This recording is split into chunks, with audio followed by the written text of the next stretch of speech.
অসম বিধানসভাৰ নৱনিযুক্ত অধ্যক্ষ ৰঞ্জিত কুমাৰ দাসক গৃহচহৰ বৰপেটা ৰোডত আদৰণিৰ লগতে সম্বৰ্ধনা জ্ঞাপন। দ্বিতীয়বাৰৰ বাবে অসম বিধানসভাৰ অধ্যক্ষ পদত নিযুক্তি লাভ কৰাত বৰপেটা ৰোডৰ শ শ লোকে স্বতঃস্ফূৰ্তভাৱে ৰাজপথলৈ ওলাই আহি জনালে আদৰণি। ৰাজহুৱাভাৱে অৰ্ধশতাধিক দল সংগঠনৰ লগতে ধৰ্মীয় অনুষ্ঠান, বিদ্যালয়, মহাবিদ্যালয়, অনুষ্ঠান প্ৰতিষ্ঠানে সম্বৰ্ধনা জ্ঞাপন কৰে ৰঞ্জিত কুমাৰ দাসক।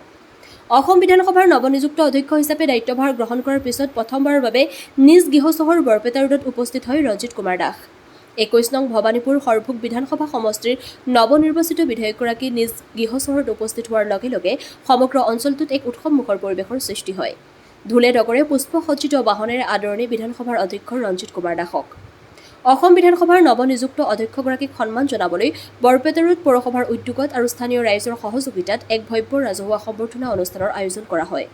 এই অনুষ্ঠানত বিভিন্ন দল সংগঠনৰ লগতে ধৰ্মীয় অনুষ্ঠান, বিদ্যালয়, মহাবিদ্যালয়, অনুষ্ঠান প্ৰতিষ্ঠানৰ উপৰিও শুভাকাংক্ষীসকলে অধ্যক্ষ ৰঞ্জিত কুমাৰ দাসক উষ্ম আদৰণি জনোৱাৰ লগতে একোখনকৈ ফুলাম গামোচা, জাপি, চেলেং, শৰাই, ফুলৰ থোপাৰ লগতে সম্বৰ্ধনা পত্ৰৰে সম্বৰ্ধনা জ্ঞাপন কৰে। বৰপেটা ৰোডৰ পৰা সমীৰ চক্ৰৱৰ্তীৰ ৰিপৰ্ট, AIN লাইভ। যি বৰপেটা ৰোড পৌৰসভা আৰু বৰপেটা ৰোডৰ স্থানীয় ৰাইজৰ সহযোগত মই নতুনকৈ এই ভৱানীপুৰ সৰভোগৰ বিধায়কৰ উপৰিও অধ্যক্ষ হিচাপে নিৰ্বাচিত হোৱাৰ বাবে তেওঁলোকে মোক আজি সম্বৰ্ধনাৰ বাবে মোক নিমন্ত্ৰণ জনাইছিলে। মোক বৰপেটা ৰোড পৌৰসভাকে আদি কৰি প্ৰায় 70টা সংগঠন, বৰপেটা ৰোডৰ সংগঠনৰ লগতে ব্যক্তিগতভাৱেও যি আজি মোক আশীৰ্বাদ প্ৰদান কৰিলে, নিশ্চিত ওপৰত মোৰ কাম কৰাৰ যি মানসিকতা মোৰ বৃদ্ধি হৈছে আৰু ৰাইজৰ সহায় সহযোগত নিশ্চিত ওপৰত অকল বৰপেটা ৰোডতে নহয়, ভৱানীপুৰ সৰভোগ সমষ্টিটো আগন্তুক দিনত যিমানখিনি ৰাইজৰ সেৱা কৰিবলগীয়া আছে আমি সেই সেৱা কাৰ্য আগবঢ়াই যাম। আমি যিহেতু শাসনত ক্ষমতাৰ বাবে নাহোঁ, শাসনত আহোঁ আমি সেৱাৰ বাবে, গতিকে সেই সেৱা কাৰ্যৰে যিমানখিনি কাম কৰিবলগীয়া আছে নিশ্চিত ওপৰত কৰিম বুলি মই আশাবাদী। মই বৰপেটা ৰোডৰ সমূহ ৰাইজৰ শ্ৰীচৰণত মই সেৱা লৈছোঁ। বৰপেটা ৰোডৰ এই টাউনখনৰ ৰাইজে বোধহয় অসমৰ ভিতৰত সৰ্বাধিক ভোট দিছে। কাৰণ কিয় যে আমাক প্ৰায় 89% ভোট, বৰপেটা ৰোডত যিমান ভোট আছে তাৰ ভিতৰত যিমান পল হৈছিলে তাৰ 89% ভোট আমাক প্ৰদান কৰিছিলে। গতিকে যাৰ কাৰণে বৰপেটা ৰোডৰ সমূহ ৰাইজৰে শ্ৰীচৰণত মই সেৱা লৈছোঁ।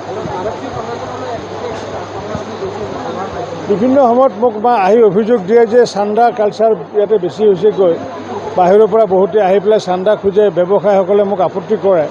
মই যোৱাবাৰ বিধায়ক নাছিলোঁ, মই সেইকাৰণে সকলোকে আহ্বান জনাইছোঁ যে বৰপেটা ৰোডত আহি পেলাই বাহিৰৰ পৰা আহি যাতে চান্দা যদি খুজিবহে, মৰম কৰি কোনোবাই কিবা দিলে বেলেগ কথা, কিন্তু দাবী দুবা বা ধমকি যদি দিয়ে তেতিয়াহ'লে আগন্তুক দিনত আইনৰ সন্মুখীন হ'ব লাগিব। আৰক্ষী প্ৰশাসনৰো বিভিন্ন ধৰণৰ অভিযোগ আছে যে অনাহকতে বিভিন্ন মানুহক হাৰাশাস্তি কৰাৰ বৰপেটা ৰোড আৰক্ষীৰ এটা অভিযোগ আমি শুনিবলৈ পাইছোঁ আৰু এটা নহয় তেনেকুৱা বহু অভিযোগ পোৱা যায়। মই সেই আৰক্ষীসকলক আহ্বান জনাইছোঁ যে তেওঁলোকে যদি কাম কৰে ভালদৰে কৰক, কাৰণ কিয় মাননীয় মুখ্যমন্ত্ৰী ডক্টৰ হিমন্ত বিশ্ব শৰ্মা ডাঙৰীয়াই যি ষ্টাইলত কাম কৰি আছে তাৰে যদি বিপৰীত ষ্টাইল যদি বৰপেটা থানাত যদি চলে তেতিয়া নিশ্চিত ওপৰত ৰাইজৰ মাজত প্ৰতিক্ৰিয়া হ'ব। গতিকে এই কথাখিনি মুখ্যমন্ত্ৰীৰ দৃষ্টিগোচৰ হোৱাৰ প্ৰাক মুহূৰ্ততে, কাৰণ কিয় মই ইমান দিনে শুনি আছিলোঁ যদিও মই কোৱা নাছিলোঁ, কাৰণ মই বিধায়ক নাছিলোঁ 5টা বছৰে। মই উইথ অথৰিটি কৈছোঁ, মই যিহেতু বিধায়ক আৰু অসম বিধানসভাৰ যিহেতু অধ্যক্ষ, মই সেইকাৰণে আহ্বান জনাইছোঁ তেনেকুৱা আৰক্ষী যিসকল আছে তেওঁলোকে যদি ইয়াৰ পৰা লাগে গুচি যাওক, মোৰ আপত্তি নাই আৰু গুচি যোৱাৰ ক্ষেত্ৰতে মই সহায় কৰি দিম, DGPক মই কৰি দিম। কিন্তু ইয়াতে থাকিলে ৰাইজে যাতে হাৰাশাস্তি নাপায়, ৰাইজে যাতে কোনো অসুবিধা নাপায়, ৰাইজক যিমানখিনি সহায় সহযোগ পুলিচ এণ্ড পাব্লিক যিটো ৰিলেশ্যন, এই পুলিচ পাব্লিক ৰিলেশ্যনত যাতে তেওঁলোকে কাম যাতে কৰে তাৰ কাৰণে মই আহ্বান জনাইছোঁ। সৰ্বসাধাৰণ ৰাইজক যদি অপৰাধীৰ দৃষ্টিভংগীত যদি চায় তেতিয়া নিশ্চিত ওপৰত তেতিয়া মোৰ ক্ষমতা মই প্ৰয়োগ কৰিবলৈ মই বাধ্য হ'ম। মই সেইকাৰণে আহ্বান জনাইছোঁ যে আজিৰ পৰা হয় সংশোধিত হওক, তেওঁলোকে সংশোধন হওক আৰু নতুবা ইয়াৰ পৰা তেওঁলোকে স্বইচ্ছা ট্ৰেন্সফাৰ লৈ যাওক। মই সেইটো মই আজি আহ্বান জনাইছোঁ যে বিভিন্ন মোৰ বাছৰ যিসমূহ আমাৰ বৰপেটা ৰোডৰ বাহিৰৰ বহু বাছৰ মালিকে এই বিষয়ে মোক অভিযোগ দিয়ে যে তেওঁলোকে যদি টকা যদি তেওঁলোকে দিয়ে তেতিয়াহ'লে লাইন দিয়ে, তেওঁলোকে যাবলৈ শাৰী পাতিব মানে হেৰি দিয়ে, যিসকলে অত্যাধিক পইচা নিদিয়ে তেওঁলোকে আল্টিমেট শাৰী পাতিব নোৱাৰে, যাৰ কাৰণে বহু বাছৰ মালিকে ইয়াতে আহি পেলাই তেওঁলোকে উপযুক্ত সময়মতে যিটো লাইন পাব লাগে বা সময়মতে যিখন বাছ ষ্টেণ্ড কৰিব লাগে সেইটো সুবিধা নাথাকে। গতিকে সেই বাছ মালিকসকলেও বাহিৰৰ বাছ মালিকসকলে মোক অভিযোগ দিছিলে আৰু যাৰ ফলস্বৰূপে এতিয়া বাছৰ সংখ্যা যদি কমি যায় মোৰ ব্যৱসায়ৰ সংখ্যাটো কমি যাবগৈ।